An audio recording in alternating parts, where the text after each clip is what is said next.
Welcome back to the channel. Over the past 2 years, the cryptocurrency market has delivered one of the most challenging periods in its short history. Despite Bitcoin reaching new all-time highs in 2025, the broader altcoin sector has struggled to produce the kind of sustained rallies many investors anticipated. Traditional markets, equities, gold, silver, and even select commodities have outperformed, leaving crypto feeling decoupled from the global risk-on environment. For many in the community, this has raised legitimate questions. Did we misjudge the asset class? Was the timing simply unfortunate? Or are we still positioned early in a much longer structural adoption cycle? Today, we're going to answer those questions with clarity and evidence. We'll examine the structural reasons behind the prolonged underperformance, why the classic 4-year cycle narrative broke down, and most importantly, why the second half of 2026 and beyond could mark one of the strongest phases in crypto's history.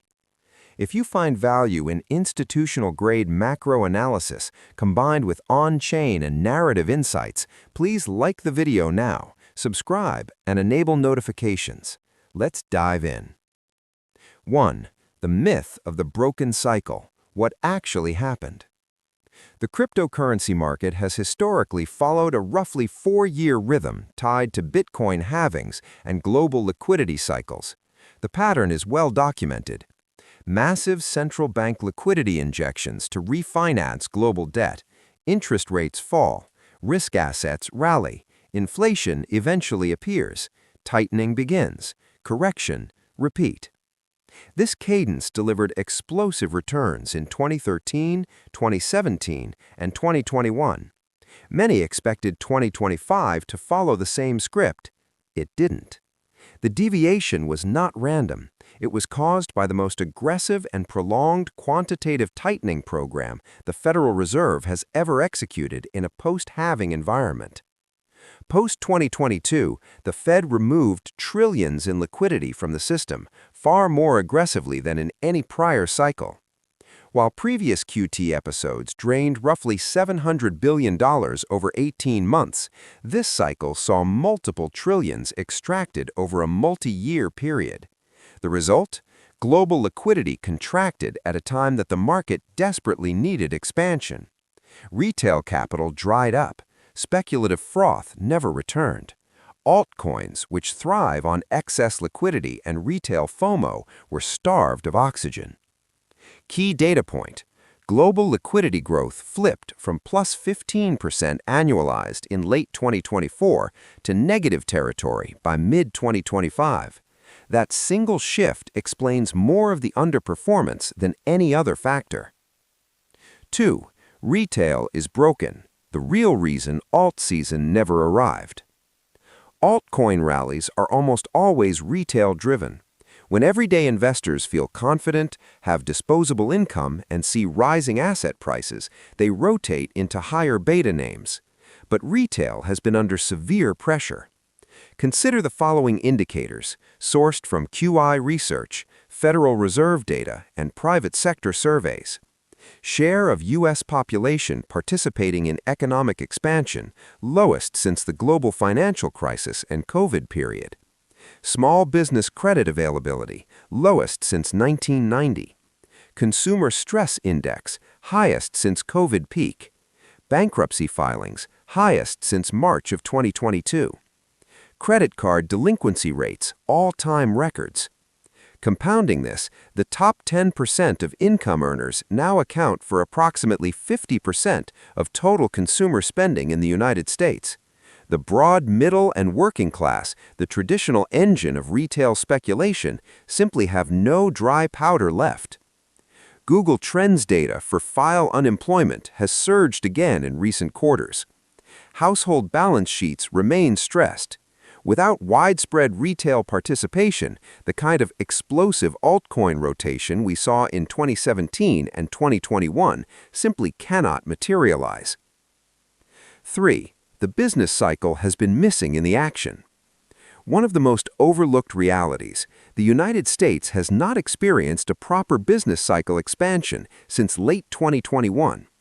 The ISM Manufacturing Index, the single best proxy for the health of the real economy, has remained below 50, contraction territory, for the longest continuous period in modern history. Services have fared better, but the composite picture is clear: no broad-based recovery. Why?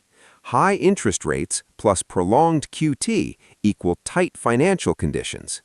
Tight conditions equals suppressed demand, suppressed manufacturing, suppressed retail confidence, suppressed risk appetite. The Fed's commitment to an arbitrary 2% inflation target forced them to keep policy restrictive far longer than the real economy could handle. As Darius Dale has repeatedly pointed out, this hawkish stance contributed to the sharp slowdown in global liquidity momentum. Michael Howell's blunt assessment sums it up perfectly: we don't seem to have a business cycle. 4. The turning point: why 2026 could be transformative. Here is the good news, and it is substantial. The structural backdrop has finally shifted. The Fed has ended QT. After years of draining reserves, the balance sheet is no longer shrinking. Rate cuts are underway, and further easing is widely expected in 2026. Fiscal tailwinds are building. Tax cuts, deregulation, infrastructure spending, and pro-growth policies under the current administration are creating a powerful re-acceleration dynamic. Institutional adoption is accelerating. Spot ETFs, custody solutions, tokenized treasuries, and major banks entering the space continue to build infrastructure.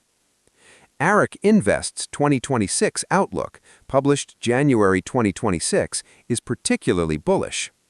Bitcoin bottom is in, shallowest 4-year cycle drawdown on record. Ethereum base case, $6,000 to $9,000. Bull case, $20,000 plus. Total crypto market cap potential, $28 trillion by 2030. Bitfinex's outlook is similarly constructive, with conservative ETH targets already met and bull case scenarios reaching well into 5 digits. 5. Short-term risks versus long-term conviction. Near-term volatility is real. Bitcoin is testing key ascending support from the 50-day moving average.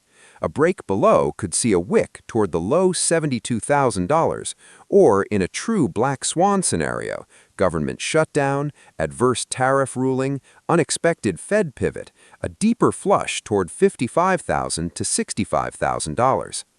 But context matters. Realized capital flows are deeply negative, net outflows from the Bitcoin ecosystem. Historically, these periods of extreme fear have been among the strongest buying opportunities.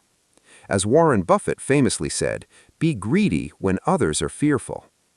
The current macro setup, ending QT, fiscal reacceleration, institutional FOMO building, strongly suggests any near-term weakness will be bought aggressively.